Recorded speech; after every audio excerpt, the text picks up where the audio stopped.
The views and opinions expressed in the following program are those of the hosts and guests, and not necessarily those of the staff and management of WWDB TV.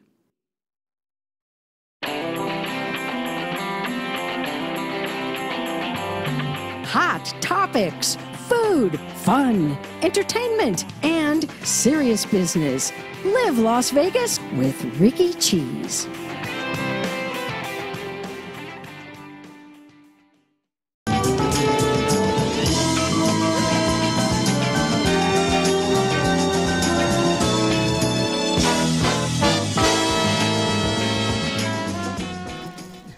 The views and opinions expressed in the following program are those of the hosts and guests, and not necessarily those of the staff and management of WWDB TV. Hot topics, food, fun, entertainment, and serious business. Live Las Vegas with Rikki Cheese. All right, folks, you know I am never happier than when I am covered with dog hair or cat hair or feathers. Last show where we had a porcupine on with Kim Foos from Exotic Pets. Pretty much any animal, any sentient being that we're caring for. If I'm close, it is a great day. And today, I am so fortunate. I've got two of my favorite people who are here from the Animal Foundation. We're going to talk about the big adoption event that they had not too long ago. And we've got a dog in the room. Dun, dun, dun. Joining me now, KellyLeahy from the Animal Foundation. She is their communications director. And we have Mr. Neel, who is here from, they're both here from the Animal Foundation. DanielNeel, he's their Chief Development and Finance Officer. And as soon as he told me that, I said, "You're the money man." He's like, "Pretty much." And we have here joining us. This is Honey. Honey. She's available for adoption. She's about 2 years old, came to us as a stray. Very sweet dog. Oh, that's fantastic. So this event was one day here in Las Vegas, but Henderson was open for 2 days. So you had, all of these beautiful dogs that were up for adoption. And I admit I came this close, but I have two horses with fur and fangs. I've got two Akitas. Together they weigh about 250. And my girlfriends talked me down, like, "Rikki, you cannot afford another puppy." But I came really close, and that was the thing. I was so, I went to the one that's down on Mojave, and I was just so gratified to see folks coming in and adopting animals. Now, how big was this event? Yeah, it's a crazy day. It's nationwide, so we participate in the nationwide event. It's annual. It's supported by a lot of organizations, and across the valley, we a number of us were participating. But how big is it for us? I mean, we estimate about 3,000 to 3,500 people on campus that day. It was packed. It was packed, exactly. Now, not everyone we could convince to leave with a dog. But we did adopt 235 dogs. Wow. Dogs, cats, turtles, guinea pigs, even a snake. You have rabbits, too. We had rabbits. We had some rabbits. Exactly. So it's one day that nationwide really promoting the value of coming and rescuing a shelter pet that come to us and seeing how many that we can get out across the nation. It was a big, big day. Right, yeah. Well, I was sharing with you right before the show, and Kelly, she said, "Well, did you adopt?" And what I really loved was seeing all the kids, and then they were like, interacting with the dogs. And I think that there is a misperception, and I love when you guys do these events because it gets people to go down, even if they don't adopt, but it clears up the misconception that these dogs are somehow damaged or something. You've got some sweet dogs, and people sometimes, dogs can end up at the shelter for all kinds of different reasons. Sometimes the families can't take care of them, but they're well trained. I saw two female pits that they were so close to going home with me, I could not believe it. They were just well trained, and I thought, baby doll Akira, she's not ready for prime time. I'm not sure she could deal with that. But to see the kids and whole families and watch them walking away with these wonderful dogs that they might not have come in contact with anyway else. Yeah. It's very gratifying to see it. People adding to their family. It's really great. Yeah, and I really love a program that I want to talk to, just get into it right away. The foster program. I had never heard of that, and it gives people an opportunity to actually basically test out to see if they're really ready for a dog, because the thing I find that's very frustrating, and I run into this sometimes, is people, they don't stop to think, how much time it takes to have a dog? Do you have the space to have a dog? Can you afford a dog? You know, because you've got vet bills, you've got all kinds of things. Akira's last visit to the vet was pretty steep, and she just tore a nail. And I thought, well, can I get my money back? You know, that's all it was. But yes, you have to build all of these things in. Yeah, exactly. You know, we have several foster programs, and it's a big deal because, you know, we take great care of the animals at the shelter, but it's not the place for an animal to be. They need to be out with people. They need to interact. Yes. The way they act at the shelter is very different than the way they'll act in homes. And so we're doing a couple of things that are new. One is called Foster to Adopt, and it truly is a test piloting program. It's like, let's take the dog home, see how it interacts with your family, with your other pets, if it's the right breed for you, all of those kinds of things. And then if that's not right for you, perfectly fine, no harm, no foul, bring it back. It had some good socialization time, we can share information. So that's one program. The other, which I love, is a short-term adoption program. Whether it's an afternoon, a weekend, you know, take them to Lazy Dog and hang out with you. It's just a great way to get the dogs out, socialize, get them some enrichment activity, but also interact. I'll tell you, back a long time ago when I was traveling every day of the week, if this program would have been around, I would have had a dog every weekend, but I couldn't have it during the week. So it's a great program for people, but it's also really important for the animals. Yeah, a good friend of mine, she really had her head around getting a border collie. And she lived in a one-bedroom apartment. And you know, I have Akitas. I'm on my 3rd and 4th Akita. So I'm well aware of how much space they need, how much time they need. And I just said to her, I said, Julie, you're going to have a high-energy dog. Do you have the time? Because you're going to have to run your dog. I didn't know that Akitas are known to be somewhat couch potatoes. No, when I got, my first one was a couch potato, my second one was not. And so I used to walk him every day, and one day I came home, and part of the drywall in the family room was gone. Oops. So, so of course, immediately I think there's something wrong. He's got some sort of a disease, and I take him to my vet, and the vet says he's not getting enough exercise. I said, what do you mean? I walk him every day. He says, no, you have a 2-a-day dog. And I couldn't do an hour. It had to be in the morning and at night. My nickname at that time was Chunky Cheese, because I was pretty heavy. It's true. If you walk every day for 45 minutes, you will lose weight and still eat potato chips. It's an amazing thing. But I had to factor in that now my schedule had to change because this animal had to be walked twice a day. He was not a 1-a-day dog, you know. And so these are the things, and I know these are the questions when you have people come in, you ask them, you try to feel them out. It's like, what is your situation really? Yeah, absolutely, because, you know, when these animals come to us, we don't have their history, their background. We can certainly observe them there, but it's very different, and each breed is completely different, and it's got to match your lifestyle, your family. And let me just emphasize that the short-term fostering program, it's not even necessarily if you're looking to adopt. You just want to help out at the shelter.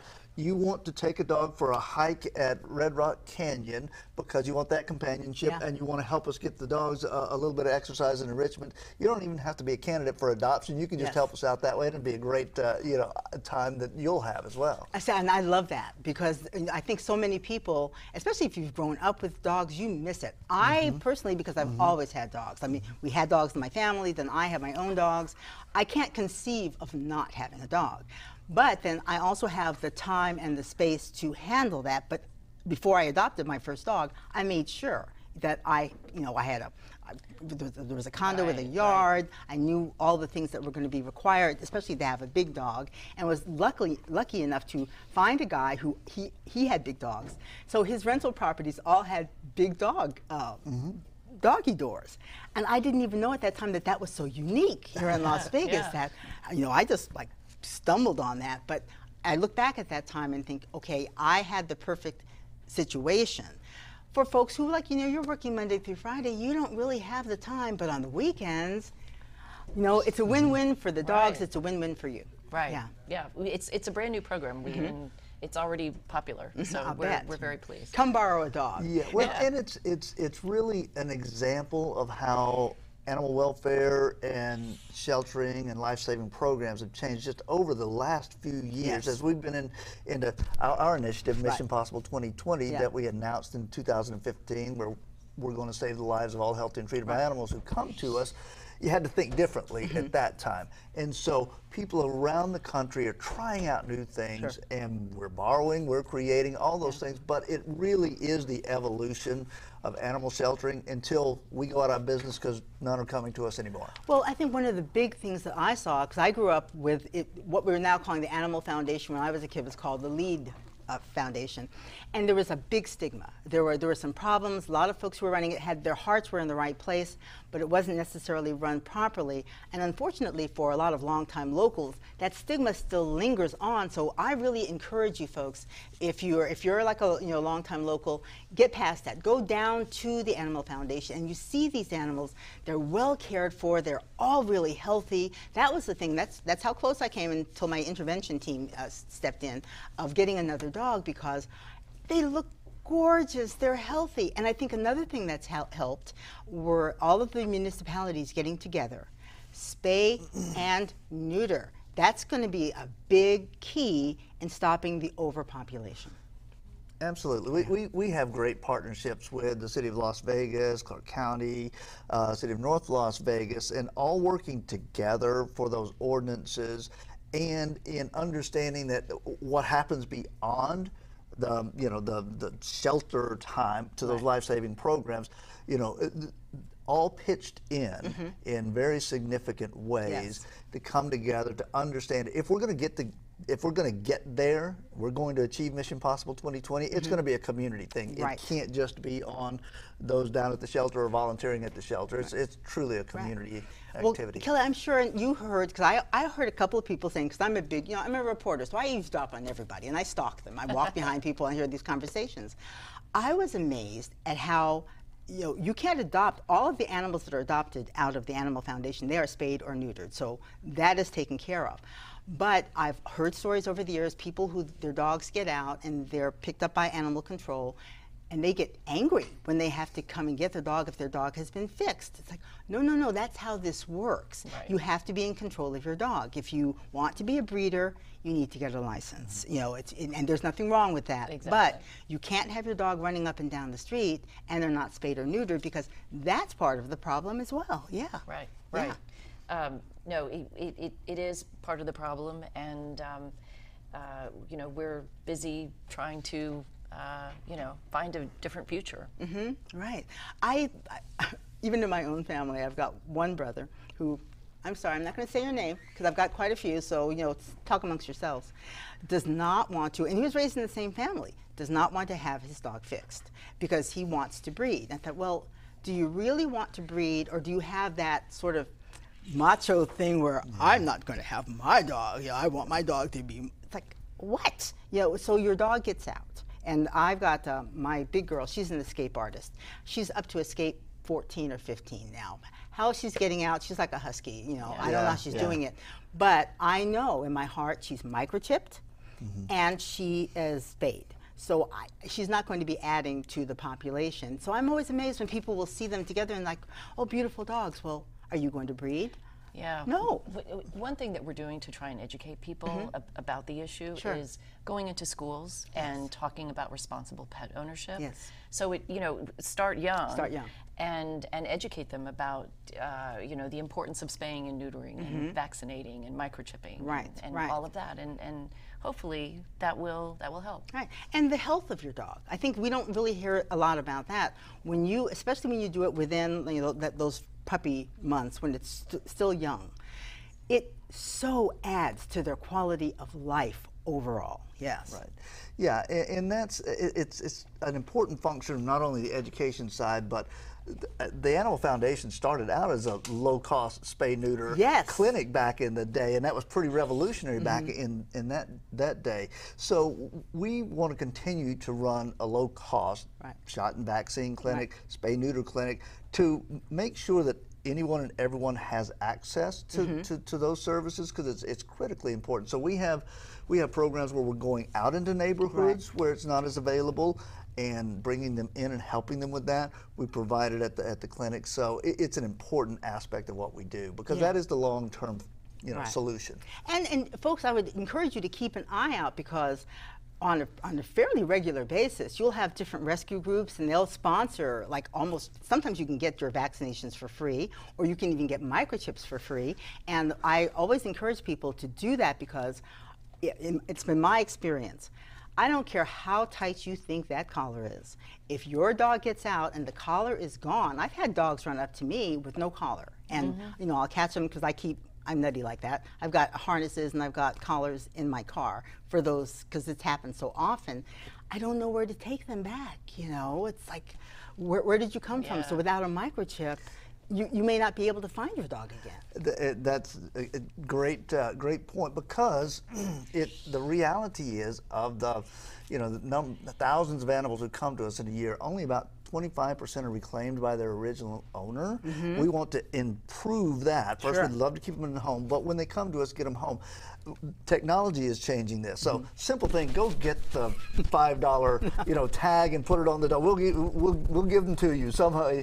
That helps. Microchip helps. But now we're starting a new program that's actually a facial recognition app. And you're going to be hearing more about this. It's going to be a community for dogs and cats, exactly. Where if you will upload a picture and your information into the system, take the picture, it'll recognize the face, it'll say, here's your animal. Can you imagine if we actually can get everyone to participate in that? We may not have any animals coming to us. Well, it really wasn't until Miss Escape Artist started doing it, it didn't occur to me. And a lot of times, I'll see pictures, my friends will take pictures. They'll only take pictures of the face. Now, like Akira's body is a whole different color. If you just look at her face, she looks like her brother. They look very much similar, but they've got different bodies. So if you're taking pictures of your dog, you need to take a full body picture as well, because just the face alone might look like a gazillion dogs. You have to have a whole thing. Just, you know, a couple of shots, you know, put it on your phone like we put everything on our phone. So if your dog gets out, you know, it's when you put that poster up at, like, by 7-Eleven, they're so good down the street from me. On any given day, they're like 5 or 6 pictures, and people have gotten better of taking like a side shot, not just the face shot, but so that you can see that. The last time, well, not the last time, about 2 escapes ago, because Akira doesn't want to go far unless Apollo is with her.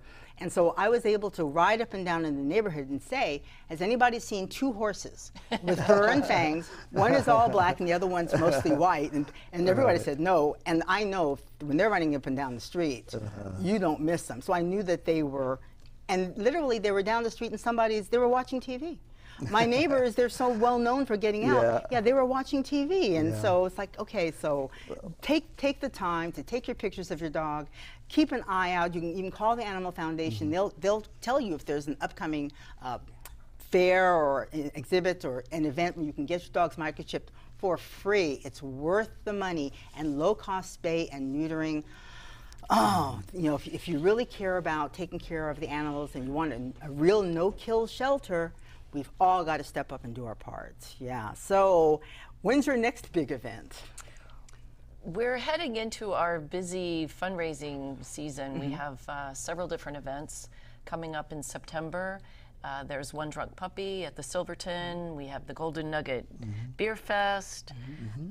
We're also doing dog yoga in October. Love it. Yeah. So people can go to animalfoundation.com and look at our events page. And take a look at all of the gorgeous animals that are up for adoption. These pictures are wonderful. If that doesn't touch your heart, I'm telling you, nothing will. Thank you both for coming on. Thank you for a great event. And like I said, if I didn't have to be subverted at home, I was that close. Well, you don't have to wait for the next giveaway. We've really reduced the price to only as low as $50 for a dog or $25 for a cat. So. So come on down and just beautiful. So thank you so much for the work that you do, for Kelly, you know, and Daniel for coming out and bringing this beautiful animal who's up. I know, I can't. Stop it. Stop it. Stay tuned, folks. We're going to be back. We're going to talk about some cosmic shifts happening here in Southern Nevada, around the world, and talk about some amazing art that really taps into that higher consciousness. So stay tuned. Crazy Terry here with your car care tip of the day. Today's tip's about tire maintenance, how to check a tire, how to fill it properly. Okay, so as we can see, we've got a low tire. We probably saw that a month ago and said we'll fill it, but like everything, we let a day go by. Next thing you know, we got a problem. properly check a tire, remove the valve cover. Got a tire gauge, simply put it on there, and it'll read the pressure down at the bottom in PSI, pounds per square inch. We can see here that this is so low it's barely reading. There's probably 10 pounds in it at best. So how do we properly inflate it? Well, we're going to need an air chuck. Go down to the local store or come by the shop. We'll use this tool to inflate it. And that sounds like that's all we need to do, but we need to know how much to inflate it to, because overinflated is just as bad as underinflated. We can look at the tire, and on here we're going to find a cold pressure rating rated in PSI, and it's going to say anywhere from 32 to 80 pounds depending on the vehicle. We'll want to find that so we know the maximum inflation cold. We're going to look until we find the load rating, and here we find the maximum PSI is 44 PSI, pounds per square inch cold. We don't want to fill it any more than that, but we don't want to underfill it either. We want to fill it to 44. So it seems like checking the air pressure is no big deal. It's not. It's really simple to do, but we want to make sure we got the correct pressure. How do we find that? Let me show you. We open the door and we locate the sticker. It's usually right here. It could be down on the lower rocker, but it's on the driver's side. And after we look around, we'll see right here it says 35 PSI. That's the pressure that the tire requires that was sold with the vehicle. But if you change the tires later to a high-performance tire, mud and snow or anything else, look at the cold pressure on the side of the tire to make sure you're properly inflated. This could be 35 today, but we get a performance tire, it's 44, 45, or even higher. We'll want to make sure we're inflating the tire properly. A couple of things you're going to need if you're checking your own tires: tire gauge and a rag, because you are going to get a little dirty. If you don't want to do that, I don't blame you. Bring it to the shop, we'll check it for you. We'll do a whole inspection on the vehicle if you like. We'll check the tires, make sure you're safe. This can save you a lot of time and keep you safe. Crazy Terry here with your car care tip of the day. Thanks a lot. Welcome back to Live Las Vegas with Rikki Cheese. Okay, we're now going to talk about energy. Now, there's a certain type of energy that comes off of the animals that we have. We have this like gorgeous dog from the Animal Foundation. I always say our pets are sentient beings. And you see all the research when people talk about the energy that dogs, cats, ferrets, snakes bring to a human being. But we're also taking a look, and what we're experiencing on the planet is a shift of energy from person to person among people. And here we have, my guest now is HowardCooper. He has written this book. It's called TheEmergence. And we're talking about the energy shift that's happening person to person and this new era, this new way of being that we're going into here on our planet. So thank you for joining us today. Now, just really quickly, what led you to write this book? Quickly? Yes, as much as possible. It actually was a psychic experience. One morning, about 3:30 in the morning, sound asleep, I heard two words: Leo, Cygnus. Okay. I mean, I heard them. And I woke up and I went, Leo, Cygnus, what the heck's that all about? Right. Tried to go back to sleep, looked in the morning about the constellations, Leo and Cygnus, thought there was a relationship. There isn't, except that they're all in the cosmos. And felt this energy shift that was coming to this planet. Looked on scientific websites. I looked on spiritual websites, metaphysical websites. Nothing. Right. Nothing about this. So I started. And this was in 2016? 16, right. In December of 2016. So relatively recently. Very recently. And I started to write about it. And what it wrote about was that it was a revealed transit, that this energy, which was immense, it was much bigger than this planet, much bigger than my consciousness was able to accept. It passed through the Earth over a period of 7 days, and from the December 22nd to December 28th. And I saw it almost like the star, like the North Star, but it came from, as my writings developed, it came from the constellation of Cygnus. Somewhere about 1420 BC was when it took place. But it took that long for us to receive that energy. It was immense. And what I felt was it was changing the way we look at our belief systems. Yes. We have to look at our belief system in a different way. Well, I got the information so late, did some YouTubes, did some writing. Really didn't go anyplace.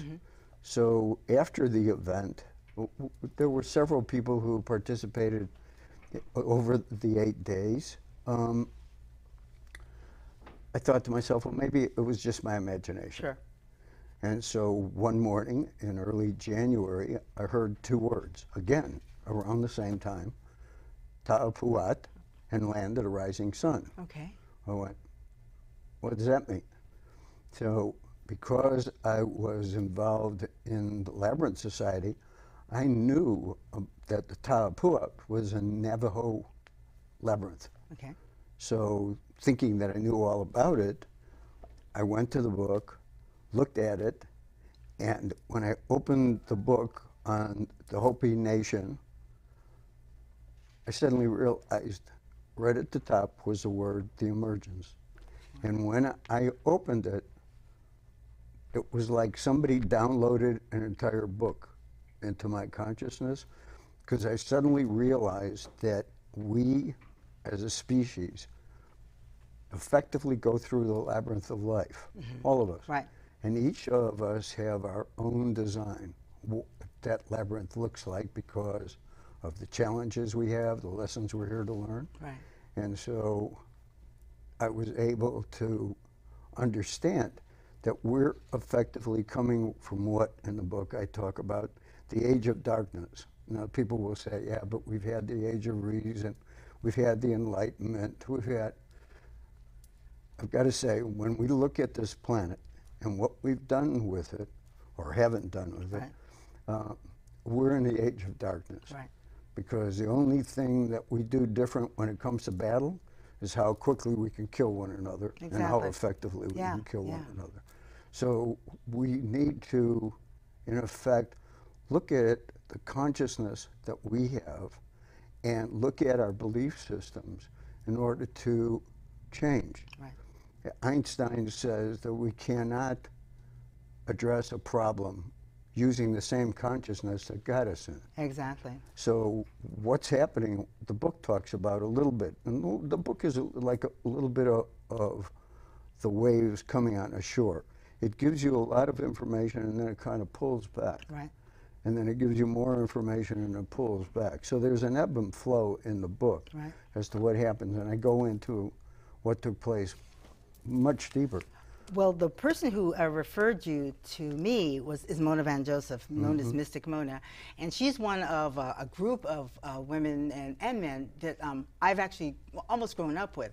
So on one hand, I have been surrounded by light workers, so this is not new information for me. However, I found that this conversation is not being had amongst other people. And what impressed me about your book and your background, it's not like you grew up with a bunch of light workers and to have these conversations. You came from a pretty standard background, 40 years. Well, I was a financial executive for 50 years of my life. I'm no spring chicken. And so I have a thorough business background. I was a CFO, I was an executive vice president, ran operations for a large mattress retailer in Southern California. So I've, you know, the day-to-day householder, as it would be called. But also, I also had a desire to understand how the ancients knew about sacred sites. How they knew where to put the... So you already had, even though you had, you know, your standard American background in terms of being a businessman and going out there, you still were curious. You had at least some inkling that there was more to life than a 9-to-5. Oh, absolutely. Absolutely. Because we have gone to miracle sites. I had, many years ago, I had a vision of Mother Mary and Kuan Yin. Wow. And which I won't go into it because it's a very long story, but that led me to miracle sites in France and England, and we took a group of people to these sites, and there's the energy, there's the spirituality, there's the earth energies that you come in contact with that change people. That's where miracles happen. Right. Because we allow our consciousness to receive input that we wouldn't ordinarily receive in the day-to-day world. And now, in your social circle now, do you find yourself having to convince people of this energy, or are you finding yourself just sort of like people are coming to you, you're going to people who at least are willing to open their minds and consider what you have in this book? There's really not been that much of an exchange at this particular point in time.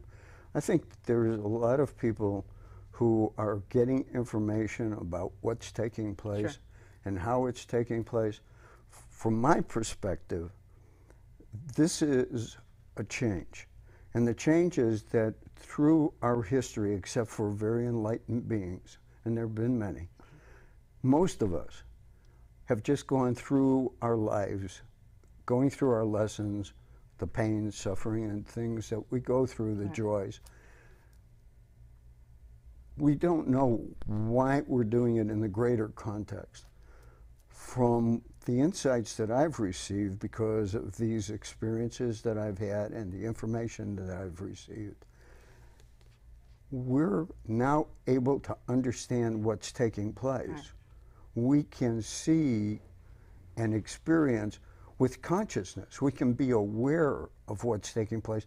Instead of happening to us, we're being given the opportunity to participate, which is really important because a lot of us don't develop our potential the way we need to. That was when I had my business career. One of my focuses with the people that worked for me was, what is your potential? How can you advance in life? It didn't make any difference if you were in the warehouse or you were executive vice president or the head of marketing. It made no difference. We all have potential that is unlimited. The only thing that stops us is our belief in ourselves and our understanding of who and what we are.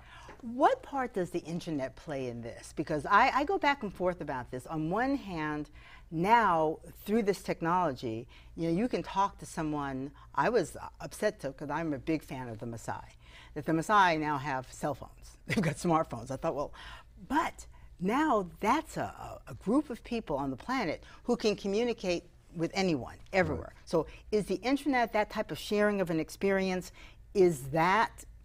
Do you think that it's going to help this sharing of information about energy, or does it hurt it? Well, I think it's what you do with it, because there's misinformation that goes out. Sure. There's information that is, it's imaginary. Right. It's not real world. And some people could say what I'm talking about is not real world. Right. Well, my position is you're going to find out that I'm a lot more accurate than you think. But, it's like you have to choose. You have to pick and choose what talks to you, what feels right to you, right. And not just go off just because it's the latest fad. And I would really encourage people too to find like-minded people, to have these conversations. The thing that I really loved about Mystic Mona talking about this book is that we have locals, and my next guest also is, she's really an artist whose energy work is very apparent in the art that she creates. And so this is part of getting that word out, and also to be with somebody, to resonate with them and know that you're not alone. I think maybe there are people out there just like you. When it came on, I'm sure at first you thought, is this real? And so to know that you're not the only person who's getting these insights. Right. And little by little as we get together, it sort of builds up a new force. Right. Yeah, reinforces it. Well, it's a little bit, if you ever read the book Good to Great, it's like the flywheel. In order to get the flywheel to move, it takes a tremendous amount of effort, and it takes a group of people to do it, and then the more people that work on getting that flywheel moving, you overcome inertia. Yeah. And that's really what this is, because it's breaking through the concentrated concept of who we are as people. And one of the things that is reoccurring in this book is the fact that we've been, through our experiences, we see one another as being separate. Right. We see differences instead of seeing the uniqueness Right. of each of us. We talk about snowflakes and the fact that there are no two snowflakes. Right. Well, there's no two people that are alike either. And so that's really what we have to understand, that we're unique, we're expressions of a divine source.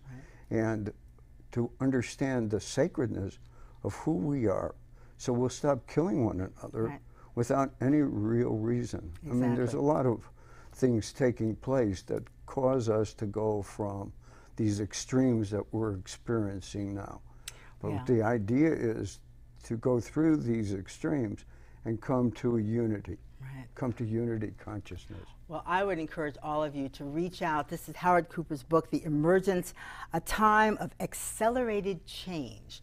And seek him out. He's a local guy. Your book is available on Amazon, Balboa Press, Barnes & Noble. And he's, he's a local guy, so support him and get out. You can probably find him. He's got a website, and sit down and have a conversation and see how we can build on that and make not just Las Vegas, but this world a better place to live. Thank you very much, Howard, for being on.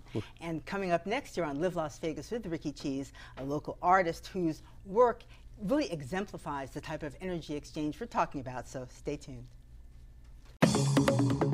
Is life so hectic that you just don't have time to get all those projects around the house completed? Well, worry no more. Tinker's Handyman Service is here and ready to help you. Tinker's is a company you can depend on to be honest and reliable. What sets us apart from other companies? It's simple. We care. A reliable staff will help you with drywall repair, painting, popcorn ceiling removal, laminate and engineered wood flooring, also accent walls, crown molding, baseboard installs, cabinet and door repair, minor electrical and plumbing repairs, and more. Visit Yelp to see rave reviews from our satisfied customers. Call or text us today at 702-445-4812 for a fair and honest free estimate. Let Tinker's Handyman Service give you the free time you deserve. That number again is 702-445-4812. We're waiting for your call.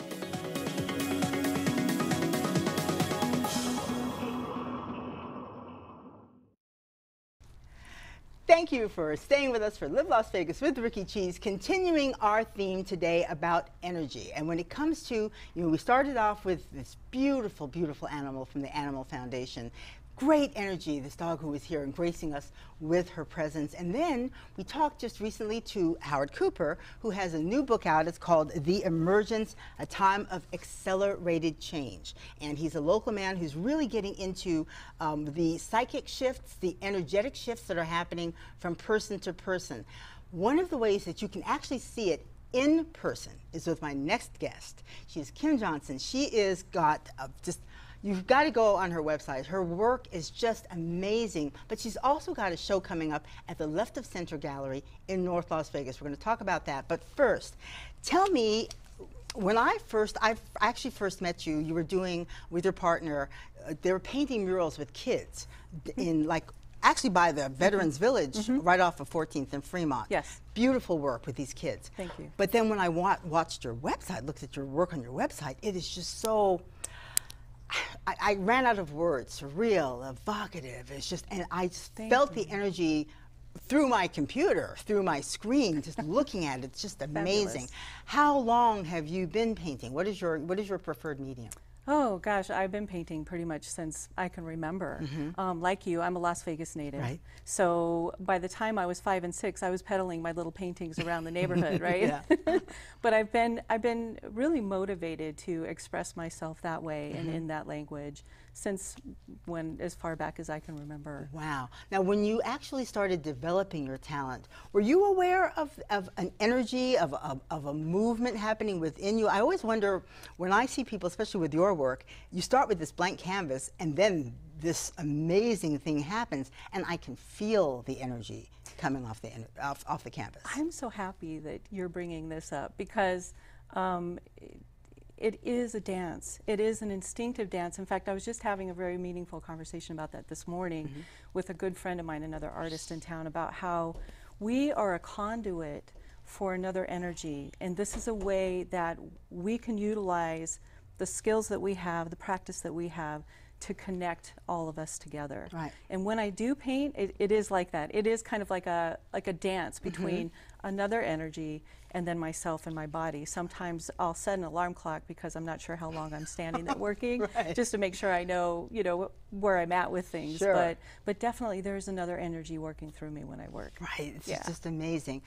When you were listening to Howard's conversation or our interview, what kind of sparked within you as you were listening to him talking about how he's feeling this energetic shift, which led him to write a book, and you produced these amazing pieces of art? Thank you. Yeah, I was so excited to be here and then to hear about Howard's work and because it does connect. I understand some of the things that he's gone through. I have these very powerful dreams, you know, also on top of just feeling that energy, and that's been a big motivator as well, that there's something larger than ourselves on a singular out there that's working through us. And then talking about how we are, you know, like snowflakes, we are each very unique, and we are each an artist in our own right. To expand on that a little bit, it's you know, people tell me all the time, like, well, I can't draw a straight line. I'm not creative. I don't do that kind of thing. And I say, well, we're all artists at life. Right, yeah. You know, life is an art. We design it, and we make it. We are our important, own creation. and we find that motivation, and Sure. and we know when we've locked in with the universe. We know when we found that thing that we were meant to do. Yeah. You can feel it through your entire body, and we're each unique. We each have a place and a very important spot, I believe. Yeah. Well, Yeah. I'm really sort of transitioning because you guys know if it's got fur, fang, feathers, and scales, love I'm going to that. have it on the show. Yes. But what I find is I didn't really realize it until I started doing this show and had the opportunity to do that much, that within the animal kingdom, the creativity that happens at such a basic level, because they don't get caught up in their minds of, I should do this, or this happened when I was 8 years old, that type of thing. Right. They're simply living and creating on such an organic, natural level. So then when you meet an artist who's actually operating at that same level, it's just remarkable. And that's your work and Howard's work. And that, I think, is what draws me in. And what you just said, I used to think that too. It's like, well, I can't draw. But I'm a Sharpie queen. We had Neel Portnoy, who is a great illustrator. I had seen his work before I actually met him. He does it with Sharpies. So I'm looking at his work, and I think that this, like, it's photography and all this stuff. And when he said he used, like, they're high quality Sharpies, but they're still Sharpies. No way. He's like, yeah, that's my medium. So don't think that it has to be paintbrushes or something. No. Whatever works for you. I actually got thrown out of a watercolor class once because I was in the back, and, you know, this teacher, God love her, she had a structure. And I just wanted to throw paint at the paper. And she was like getting crazy with me. It's like, no, no, no, no, you've got to do it this way. Oh, I couldn't do it that way. And so I actually I'm going to end up finding a teacher who understood that I needed to do it a certain way as an expression of myself. And I wonder how many people do. They cut themselves off because somewhere along the line someone said, you can't create that way that you find most comfortable. That is exactly right, and I love you so much for bringing these things up. You're so intuitive, which is telling me you're doing exactly what you should cool be doing. people like you. Right? Yeah. I hear you. Thank you. But yeah, as children, we don't have that filter. Right. We're pure. We're reactionary to our environment and the world that's around us. And so nobody has told us yet that that's wrong, this is the right way, that's the wrong material to use. We just instinctively know that I'm going to create this beautiful thing and be proud of it and tell the world about it the best I can. And Picasso's a very very famous quote about that, about how, you know, if we could maintain that childlike in ourselves, then we are truly creating pure art. And also there's another quote that I always love. It's a pretty general quote, but it's a professor, and he's getting ready to go to work, and his little boy asks him, and he says, where are you going? What are you going to be doing today? And he said, well, I'm going to be teaching class in art. He said, well, what are you going to be teaching? He goes, I'm going to teach them how to draw. And he said, this little boy says, you mean they forgot? Because it's so, we were born with it. We were born with that need to express ourselves on a unique and individual level. Right. And as we get older, you know, we learn other things. And well, I think that the service we do to children, and it probably happened to every adult at some level, and some people like yourself are able to get past that. You know, you're like, I don't know what you're talking about, just because your childhood was, you know, shortened in that sense. I'm going to continue to operate and to create the way that's comfortable to me. When I first met you and you were working with these kids on this wall, and it was just, I was blown away. These were not kids who, and they were like young kids too, who went to class for this, but you gave them the freedom, you and your partner at Guerrilla Arts, gave them the freedom to, you go with this wall, here are the paints, do whatever you think is right. And the work that came out of these kids was amazing. It was incredible. Yeah. It is incredible. And it is their environment. That is their home. Right. They get to come out, they get to express themselves on this wall, but then they get to see it every day they come out of the house. Yes. It's a sense of accomplishment. Yeah. It's fun to watch them walk up to the wall and be a little intimidated and not sure, and then all of a sudden they're just doing this thing and they become 2 inches taller and talkative, and you ask them to tell the story about it, and an hour later, you know, you get that and a lot more. Yeah. But their confidence level and their sense of accomplishment just goes through the roof, and that is truly an amazing thing to experience. And I'll be honest, whenever I do get the opportunity like today, I know exactly what I'm going to be doing later on. I'm going to go home, I'm breaking out my Sharpies, and I'm going to have to do something because I've touched this energy. And that day, my poor photographer, he was like, what are you doing? And I was already doodling in the car. It's like, well, I don't have a Sharpie, but I feel like I must, because I could feel that energy coming from the kids. And they were so happy because you were acknowledging that drive within themselves, and giving them the opportunity to do that. And I thought, how many people who are watching the show right now are going to get up and maybe not want to let their spouse or their partner or their kids, and they're going to start drawing because they're like, well, if I start like really small, I can, you know, move it beyond that. Yeah. Sure. Yeah. Yeah. I would encourage people, tell us really quickly about your show that's coming up. You've got the reception coming up, Left of Center Gallery. Yes, there's a reception coming up. The name of the show is Paracosm. Yes. And what is Paracosm? Okay. And I love that. Paracosm, from the definition that we can find, Paracosm is a world, it's an imaginary world that's created by, usually in children, it's created by after they've had trauma or, you know, large events happen in their life. It's an imaginary world that they create, but it's not just a simple imaginary world. It's very complex, and it has different levels of hierarchy. It has gods. It has everybody. It has different leaders. It has different animals, flora, fauna, different environments, desert, forest, canopies, jungle, wild animals. I mean, everything you can imagine.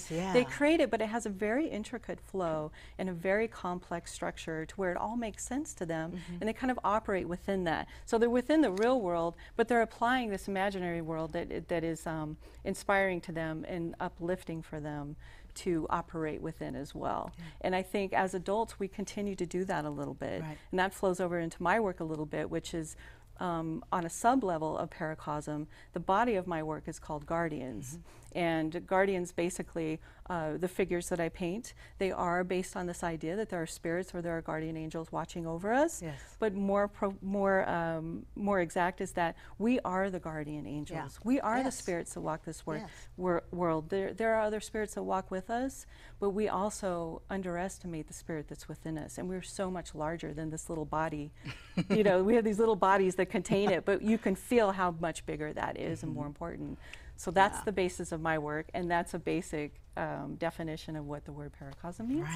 But the show, aside from myself, also Katie Matheson, who is a long-time Las Vegas resident, I think he might even be native, but I'm not sure, for over 25 years, I know, has been producing the most amazing work, and it's along the same lines as a Paracosm definition. Absolutely beautiful, exquisite work. And if you haven't been to Left of Center Gallery, I highly recommend it on any given day. Aside from our show, they also have an amazing collection of African artifacts upstairs, a museum. This is a wonderful thing to visit. And the staff and people that work there, Vicki Richardson, who's the director and founder of the organization, is just an angel herself, and everybody that works there. So I highly recommend it. The reception will be on September 14th from 6 to 8:30 in the evening. The show will open September 11th. It will run through December 1st. You're most welcome to visit the show We're talking around the free reception. admission, so this is not like something, take your kids. No, it's free. You know, go and just stand in the presence of this art. It's one thing to look at on the internet, or, you know, to read it in a magazine, but I think when you stand next to art. different. That's organic. Yeah. It's entirely different. Yeah. Entirely different experience. And I will guarantee anybody that goes to any of our art receptions in town or any of our art exhibits, our art community is so rich and so flourishing right now. I know. After a little bit of a weirdness, but it is really coming back gangbusters. I guarantee you will see something new, feel something new, and meet somebody new, and make a connection in the world that you would have never had before, and it's super important. And feel this energy, the energy that Howard's talking about, the energy that you're sharing, and to see it. And one thing I really encourage people is we need to get away from the definition of what is art, because one of my very favorite artists is Frank Frazetta. I'm a comic book girl, and I'm a Marvel comic book girl. So when I was growing up, I found myself drawn to certain paperbacks or certain books. And it wasn't until not that long ago, I didn't know that Frank Frazetta was the artist working on all of these books. I was actually reading books. I was getting these books not because I cared about the books. I just really wanted the artwork. And I didn't know that just one guy. And I'm sitting at home and I'm watching PBS going, oh, right? That's my idea. I don't care about Picasso. I don't care about Monet. This is my man. And my mom was like, really, Rikki? Like, yes, I consider him my fine artist. And so break away from the definition of who an artist is. It's what resonates in your heart. Absolutely. Yeah, absolutely. Vast.